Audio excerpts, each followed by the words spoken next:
வணக்கம் நண்பர்களே. திருச்சி தாயனூரில் வாழை ஆராய்ச்சி மையத்திற்கு எதிரே அழகான கேட்டட் கம்யூனிட்டி அமைக்கப்பட்டுள்ளது. இங்கு பிளாட்டுகள் விற்பனைக்கு இருக்கின்றன. வாழை ஆராய்ச்சி மையத்திற்கு எதிரே சற்று தொலைவு சென்றால் நம்ம கேட்டட் கம்யூனிட்டி வரும். மொத்தமே 51 பிளாட்டுகள் தான். இதில் 1200 சதுர அடியிலிருந்து 1500 சதுர அடிகள் வரை பிளாட்டுகள் கிடைக்கின்றன. டிடிசிபி ரேரா அங்கீகாரம் பெற்றது. 1200 சதுர அடி பிளாட் 9 லட்சம் ரூபாய்க்கு வாங்கலாங்க.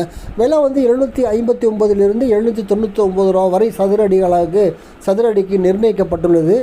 டிடிசிபி ரேரா அங்கீகாரம் பெற்றது. இதில் உள்ள இன்ஃப்ராஸ்ட்ரக்சர், இன்டர்னல் ரோட்ஸ் எல்லாமே ஹை கிரேட் கான்கிரீட்டுகளால் அமைக்கப்பட்ட சாலைகள். ப்ராப்பர்ட்டி சுற்றி compound wall, entrance arch, gate அமைக்கப்பட்டுள்ளது. எலக்ட்ரிசிட்டி ஃபெசிலிட்டிஸ், வாட்டர் கனெக்ஷன் உண்டுங்க. ரொம்பவும் ஒரு காம்பேக்ட் கேட்டட் கம்யூனிட்டி என்று சொல்லலாம். இதில் பிளாட் வாங்கி நீங்கள் உடனே வீடு கட்டலாம், இன்வெஸ்ட்மெண்ட்டுக்காக வாங்கலாம். திருச்சி வயலூர் சாலையில் தாயனூருக்கு எதிரே, தாயனூர் வாழை ஆராய்ச்சி மையத்திற்கு எதிரே. இந்த தாயனூர் என்பது சென்ட்ரல் பஸ் நிலையத்திலிருந்து 14 கிலோமீட்டர் தூரத்திலும், ஜிஹெச்சிலிருந்து 12 கிலோமீட்டர் தூரத்திலும் உள்ளது. ஆகவே இந்த கேட்டட் கம்யூனிட்டியில் பிளாட்டுகள் வாங்க விருப்பம் உள்ளவர்கள் என்னை உடனடியாக தொடர்பு கொள்ளுங்கள். என் அலைபேசி எண் 9790666490. Thank you very much.